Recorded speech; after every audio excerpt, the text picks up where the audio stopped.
This came from Pulse Security Weekly. I was on Pulse Security Weekly, and they had an article from a pen tester saying, "Oh, if you hack into somebody's machine and they've got a password manager, you can just steal all the passwords out of the password manager. That's easy." And I'm like, "Wait, that's easy?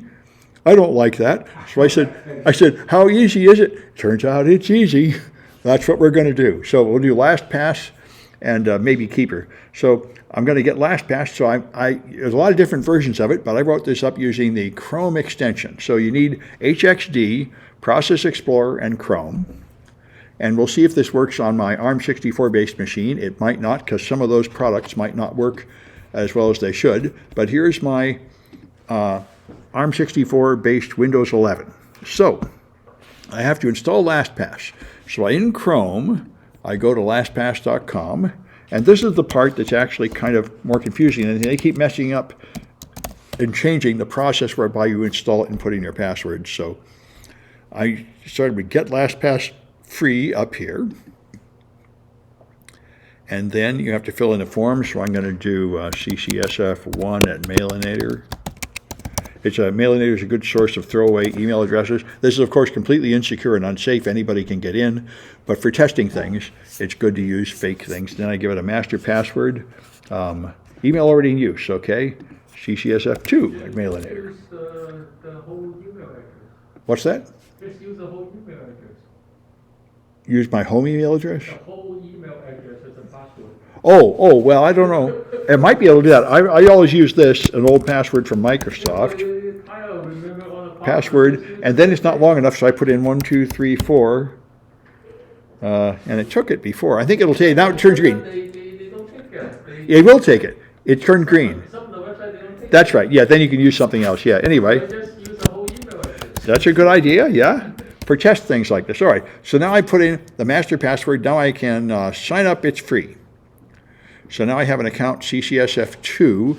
I'm just going to make a note of that somewhere so I don't forget it in the next 5 minutes. CCSF2 at Mailinator, and then the password. All right, so now I'm in, and I could actually save it in the browser. That would, maybe I won't do that. It might be convenient, but then I might be a little confused later. All right, so now I'm in. Now, let me just go to my instructions and see. Okay, sign up, it's free. Then install LastPass, okay. And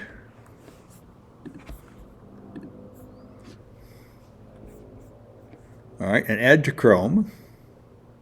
So I get the browser extension.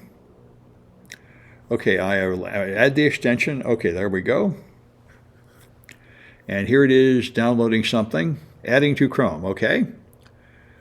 So I think it's in Chrome, and I think I have to, here it is, it's coming up, good. So it's appeared, it's there, it's this dark thing. Now I have to log in, and this thing has the extensions that aren't pinned to stay there all the time. So if I hit the pin, it'll stay there. There, then it's always up there.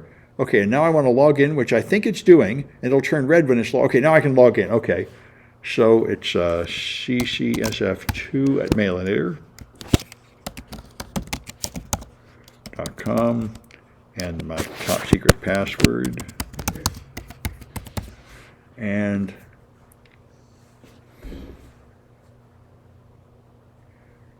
it turned red, that's good. All right, now that I'm in, now I want to add a fake password, and I'm just using a standard one so I can know to hunt for it later. So I go to passwords, and yeah, let's see how it works. Sure, whatever. Add my first password. Well, that would be fine. That was my goal. Click the add your password card, okay. And Facebook is fine. And so I'm just putting in fake credentials here. I'm not going to log in with Facebook because I don't actually have a Facebook account. But I'm going to add it into LastPass. Add your first password.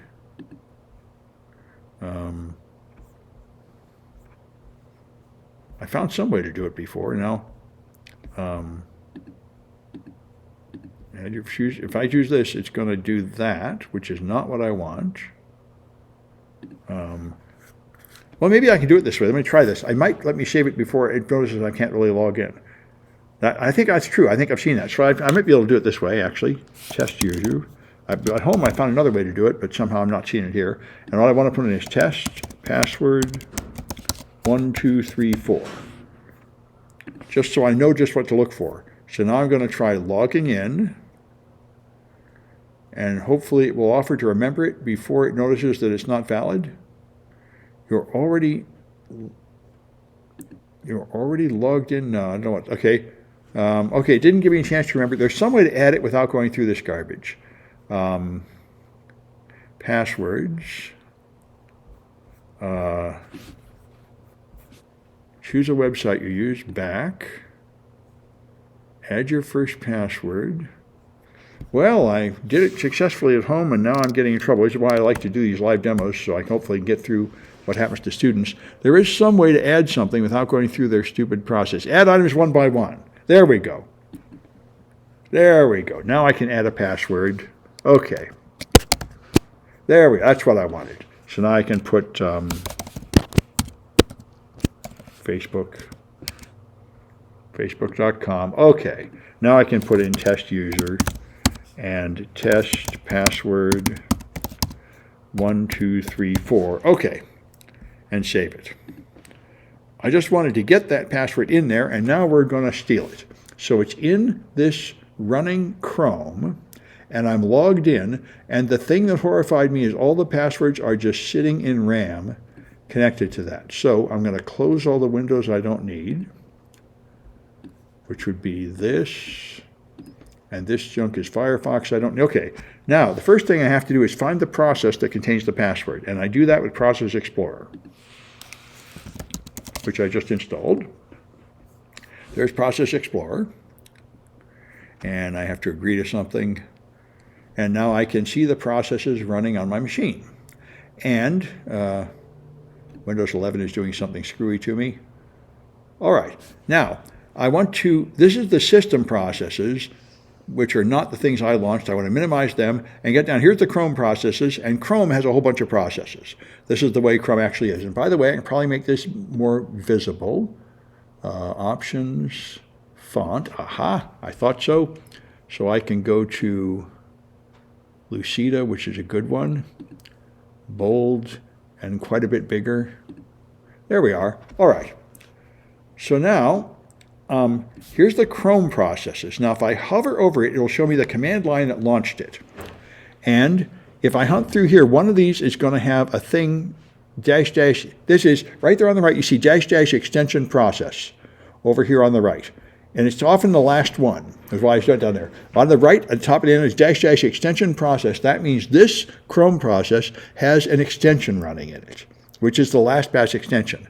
So this is what I want. And the only thing I need is the PID. I want to go to Properties, and then Job, and find the PID, which is 7396. So Process 7396 has my LastPass extension in it.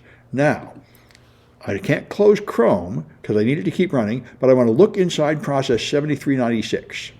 And that I can do with HXD.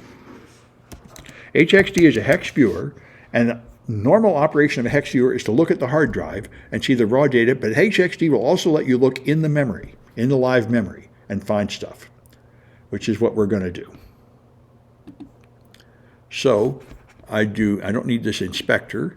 I need Tools, Open Main Memory. And there it is. Here's all the processes. And was it this one, 7396?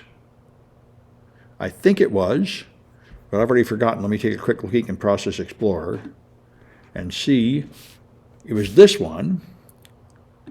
And if I go to Properties, 7396, that's it. Okay, the Process 7396 has my passwords in it, and I can view it right here.